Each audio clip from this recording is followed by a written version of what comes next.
Quattro Debocho. This is the car that way back on the channel we started with it. LS swap 4 turbo Audi, and we built that on a shoestring budget. But guys, I am so excited to tell you that Pennzoil has joined our amazing team of other sponsors and is going to open up so many doors of what we can do with this car. We've been working on this car all summer, but ran into, as expected, lots of little issues, and you're gonna see all of those in this video, but it ends with success. Now, what's the goal for the car? The goal for the car is to actually do some competitive racing, but there's a lot that I need to do to prepare for that. I need to learn how to drive properly. We need to get all the little kinks out of it. We need to make a reliable car. Now, there's lots to come along with that because everything in this car is custom and everything has an expiry date, and I want them all to kind of expire at the same time. So, very excited to get you guys back into the Audi, what we've done this season, what we're gonna do this off season, and what to expect for next year, because I am super excited. Can't wait for you guys to find out. While you guys are still watching and I have your interest, a lot of stuff broke on the car, and you guys know I use Milwaukee, and I was looking at my tools, and I'm thinking they're getting kind of old and I need some new tools. And that got me thinking, you know who needs new tools? You do. You need a 1/2 inch impact, a 3/8 impact, 3/8 ratchet, 1/4 inch ratchet, lights, and we are having a contest where you can win this entire value pack with batteries, with everything, so you don't need anything else to go out in the shop and work on your project. If you head over to DEBOSSGARAGE.com right now, all the information is there. There's multiple ways to enter. Now, we do need your actual email. We've had people put fake emails in before, and then when you win, we can't get a hold of you. So put your actual information in there. We're not selling it to anybody. Nobody else is involved. This is our Christmas present to you that runs all through this December. It might show up a little after Christmas, doesn't matter. You can have that smile on your face knowing, you know what, I'm gonna win these tools. I don't care that I got a stick of deodorant for Christmas this year. Thank you guys for watching. We hope you have a Merry Christmas, and we hope you enjoy this episode knowing that you might win some fantastic Milwaukee tools. Here we go.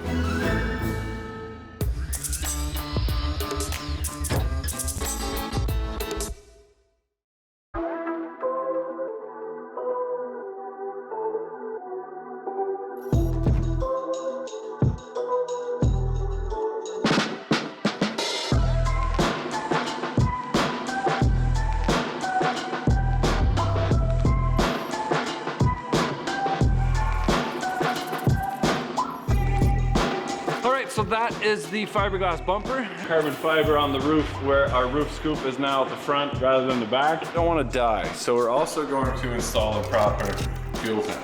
4-wheel drive, 4 turbo, LS swap goodness. We are also going to take a driving course. Keep it tight, keep it tight, keep it tight. Okay, and it's straight down. This is the best the car has ever been, and the craziest car that I've ever driven in. All right, so we are taking this very seriously and taking all the steps to prepare ourselves as best as possible. We were also thinking, how can we take you guys along for the ride as well? And what we thought is basically start at the beginning. Now, I have a little bit of racing history, but if you were new or just got your license or just starting to think about getting into the sport without sinking boatloads into a full all-out race car, there's a few things that we thought we should share with you guys and basically climb our way to the top. So to start off with, I'm gonna get in shape. Driving cars is physically very demanding. I'm 40 years old now. I've got the COVID dad bod now, but I've been working on it and slowly been doing sit-ups and push-ups and watching my diet over the winter. I'm gonna continue doing that. Also, we are going to get a driving simulator. They've come such a long way in being able to design cars and follow tracks that actually exist, that it's actually a very good training exercise and much, much cheaper than actually building your own car. Now, we have an all-out race car, and we will be doing plenty of stuff in the Audi in just a little bit, but we are also going to take a driving course, and I'm very excited about this. You got some different teachers beside me. This is road course, so it's a parking lot, staying in the pylons, telling you exactly when to speed up, when to slow down, but they did not want the Audi because it has a cage. So our backup we're taking our 2012 Audi A4. Now, as you guys know, on one of the previous videos on Debocho, Audi Hamilton sponsored us, and they had this car sitting in the back parking lot. It's high mileage, it burns a little bit of oil, and I had a few issues when they gave it to us, and they said, you know what, you guys gotta do something cool with this car. So we fixed the steering, we fixed a couple electrical gremlins, and it's actually been a really good car for us. It's a very comfortable car to drive, but this is a very cheap way to simulate the same car on steroids when we get into Debocho. Now the weight bias is a little different, but we put some really nice Nitto tires on it, some fast wheels. We're gonna do an oil change on it with Pennzoil Platinum Full Synthetic, because we are gonna beat the living tar out of this car. Then we're heading off to SPDA Advanced Driver Training tomorrow, which I'm really excited about. And then we're bringing Debocho to Important Performance Nationals in Carlisle, Pennsylvania. I'll take you guys along and kind of experience what it would be like to get into the racing seat and work your way up to the top, because we're very excited about the sponsorship and everything that this actually leads to. Here we go. Okay, so doing the first exercises in the Audi, basically just finding threshold, steering, just driving around the track, and having a lot of fun actually.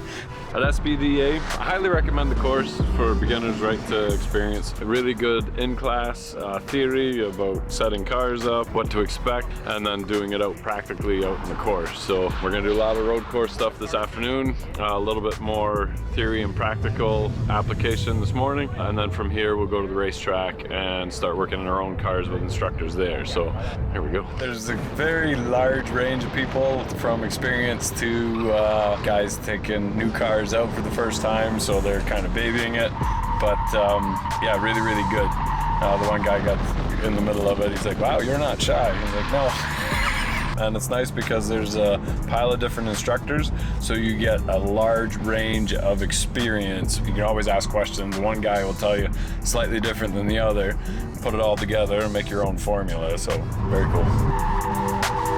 Nice turn. Head up, look out that way. Good.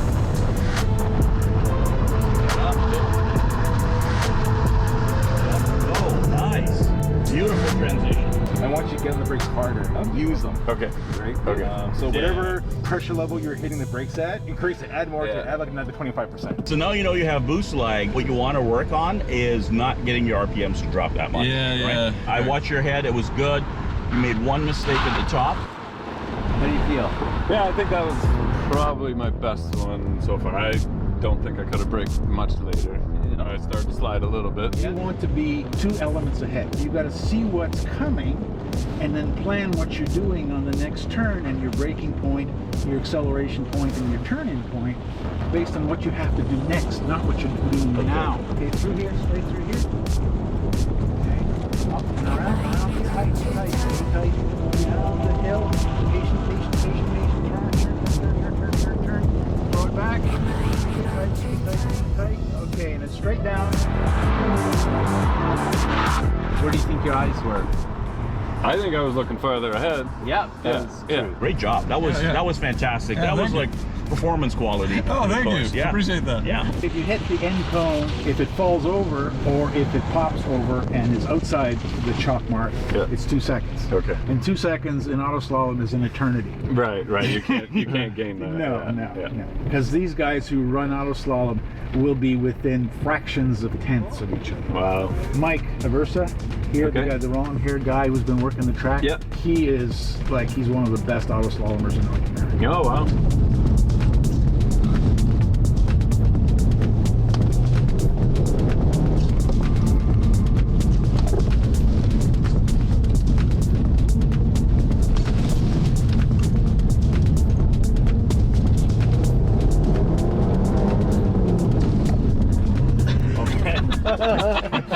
There's no edge cone. You can push the rules a little bit. That sounds awesome.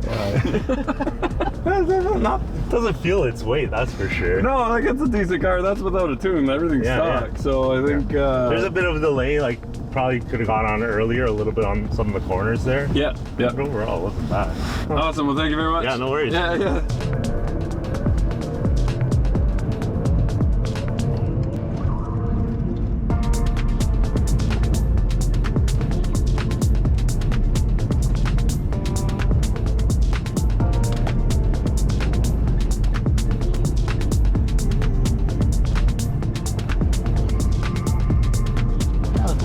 Yeah. A little bit wide on that one, I think, but And a little bobble up the top there before you made the before you made the circle. Where you're gonna dive inside and then change your mind. Yeah, so I realized, no, I gotta go on the outside, yeah. You pick up on that so quick, yeah. But that's what the vision thing does for you. It allows you to make those corrections. Right. Right. If you were looking closer to the car, I would have made that. You would have gone that way. Yeah. I would have plowed the whole outside row, yeah.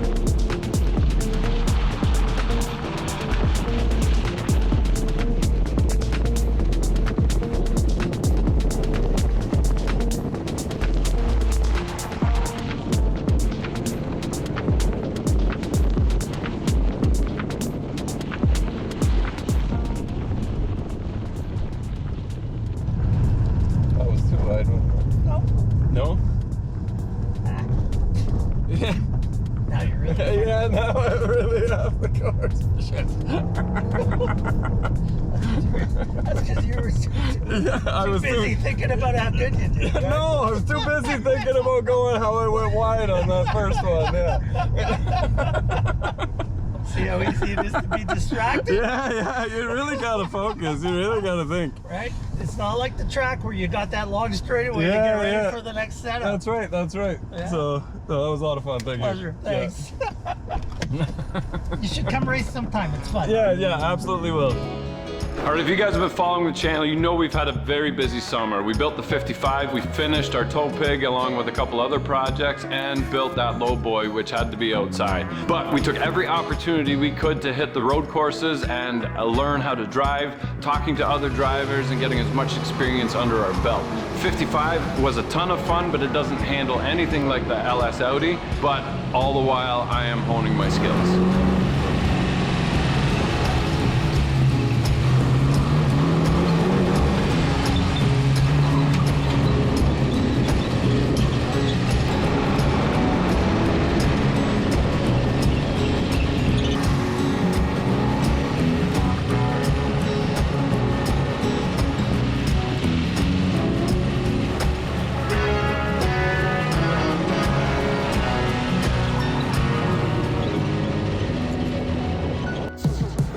Okay, so we're back in Carlisle. We were here last year.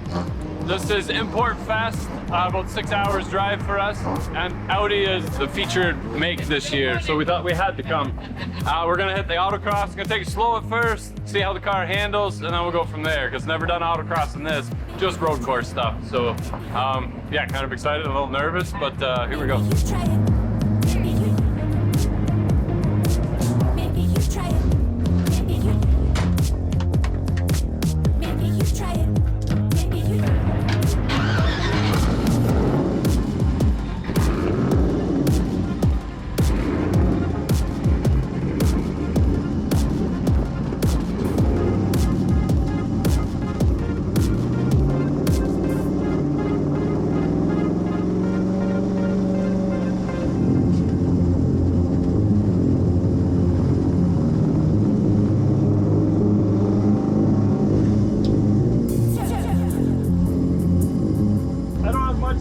So we're just gonna see how the car handles first. But second lap you can time, I guess, yeah.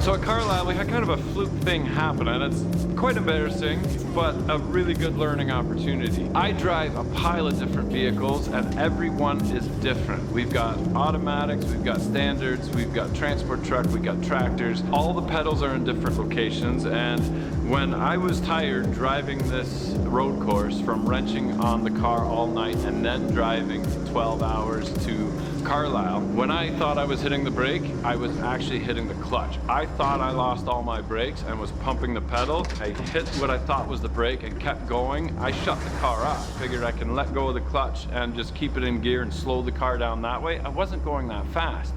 But there was another problem with the car where the Dominator inside, the on-off switch has been acting up, and it's been acting up for a while. I thought it was a wiring issue. We checked the wiring and it was not.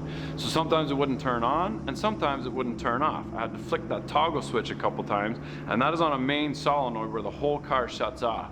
So instinctively, I couldn't make the corner. I shut the car off and the car kept running. But I managed to squeeze between any obstacles. Nobody got hurt, no damage. We put the fence back up again. I got a stern talking to from the officials. And once I settled down, we wanted to hit the track again. Unfortunately, the weather didn't cooperate and everything was shut down. But now I need to figure out how to get better muscle memory so when I sit in the Audi, I don't have to think where my pedals and my handles and my switches and everything is. I think I handled the situation pretty well. I kept my cool, but definitely a learning, humbling experience on that effect. I lost all brakes, hydro boost, and then I shut it off and it's still running. It was an excellent learning opportunity for me that I need better muscle memory for my car. I need to get my pedals so that they are more uniform between the vehicles, but it's tricky. We have a transport truck that's 13 speed, we've got Silverados 5 speed, we've got multiple cars that are 6 speed manuals, and then we've got all our automatics in there. And I constantly have to remember what vehicle I'm driving, because I've driven a lot of different vehicles and that has never happened. I swear, honey, that's never happened before.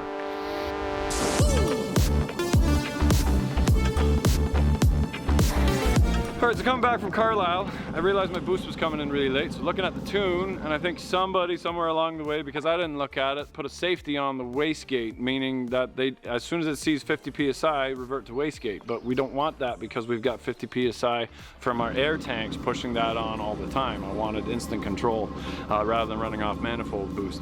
So we found this abandoned road, freshly paved, and we're just going to do some straight line pulls, do some real live testing on it, make sure that that's not an issue before we spend hundreds of dollars a day at the track, only to realize that we got to pull stuff apart again. So here we go.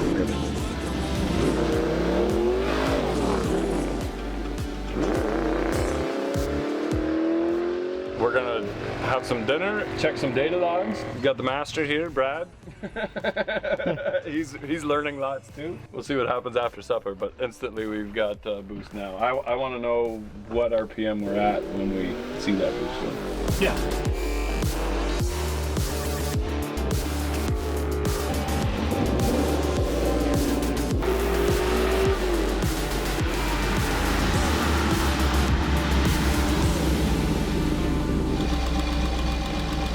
Something's telling the vent solenoid to stay open, and we don't know what. So we'll figure that out. We'll get there. Okay. So I'm one of those guys where if it's working, don't touch it. Apparently, we were pioneers in the Dominator. We were on version 30, and we just uploaded version 170. So there's been some updates since we've done our thing. I'm not the one to like upload into the Dominator and change stuff. So, but I'm glad Brad's here. So now we can start over again and go from there.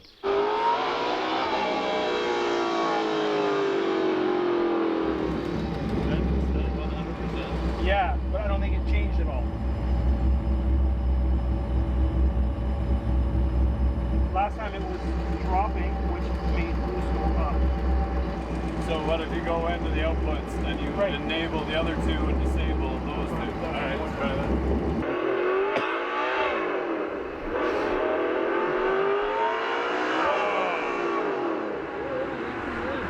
That was quick.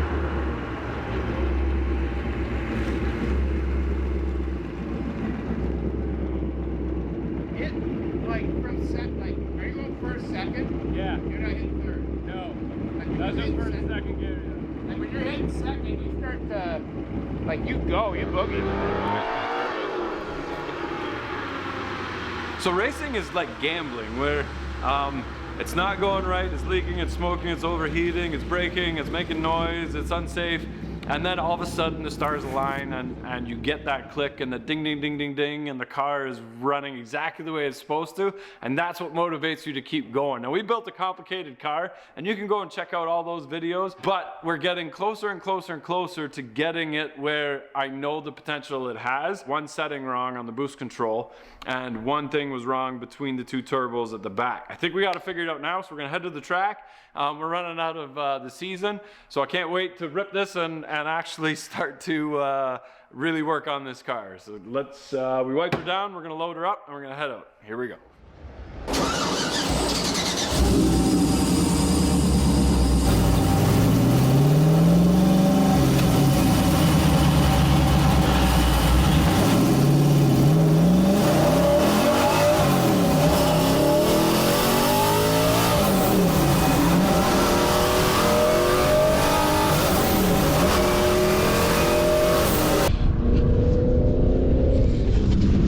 I think you found the sport mode button again.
Give me a push.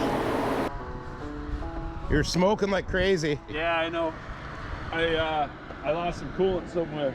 Don't know where, but doesn't matter. We gotta keep it cold, but holy shit, does she ever go. Wow. It gets like right there, start spinning, you just mash it and pull through. It was so cool. It's wet back here. I think I came out of the overflow bottle. Okay. So that's okay. I'm at like 260. Good thing I don't care about this engine. That makes it all worthwhile. That was so, just like, I'm like, yeah! It's absolutely nuts. Problem 6 years ago. We're in the exact same spot. Everything's fine, everything's fine. Because we have an electric water pump down below, but it must have caught a pocket of air or something because no coolant's flowing. So we did 2 laps with, it actually stayed pretty cool for what we were doing. Football player. It's all minor stuff because there's a procedure to bleed it at the back there. We'll make sure that there's enough water in there. But the way it's acting now is never handled like that. Like, it has never been like that before. This thing is an absolute rocket now. I'm super excited. I don't care. Today's a huge success. Like my heart was just going. I'm like, it was cutting out if I was really riding it out. If I went past 6 grand on the straightaway, then it would cut. And that's just figuring out the solenoids. We'll see what they do on the data log and then go from there. But yeah, man, that was epic. As the rad hose popped off because we got a little hot. I thought the electric water pump would fix that. And I did have it off and double check to make sure that it was working right. So we'll keep filling up. Don't have a good jug, so.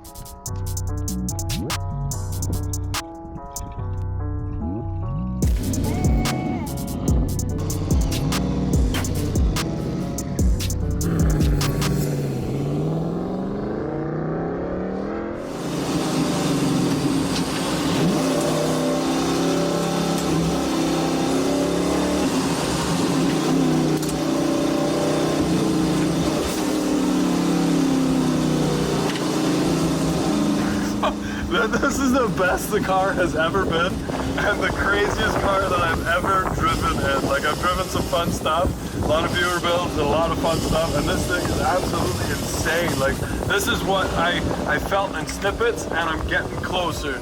Right now, I've got the solenoids on like full on and full off. And as soon as I hit 20 pounds of boost, I made it so that the solenoid opens and I lose my boost and I gotta really, like, you lose power instantly. I love this car. I didn't want to take it out too much because I want to have the time to work on it, fix it, because I know there's still going to be issues. I think the water lines are backwards on the water pump. It was never getting hot before, early in the summer. I don't know what's going on there, but we're not getting coolant flow. We keep sucking air from somewhere. Maybe I already lifted the head, I don't know. I got pretty hot. But man, this thing is awesome, and when this thing goes, oh man, guys, I'm so happy. We're gonna go home, we're gonna fix a couple small things, like it's no huge vibrations, nothing scary.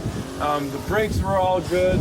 Man, these tires, I took a lot off these tires. I think it spun out like 5 times. This kicks in. All right, so going to the track was invaluable. I learned so much. Keep in mind that we had some issues with the Dominator. The Dominator wouldn't shut off, and then eventually it wouldn't turn back on again. We had a dead car. So between some miscommunication and back orders, it took a while to get another Dominator. That set us back quite far into the season. So far that basically the track was closed, and when we hit TMP, it was just above freezing. Cold tires, cold track meant that we couldn't fully push the car, but I learned a lot. We've got our boost figured out better.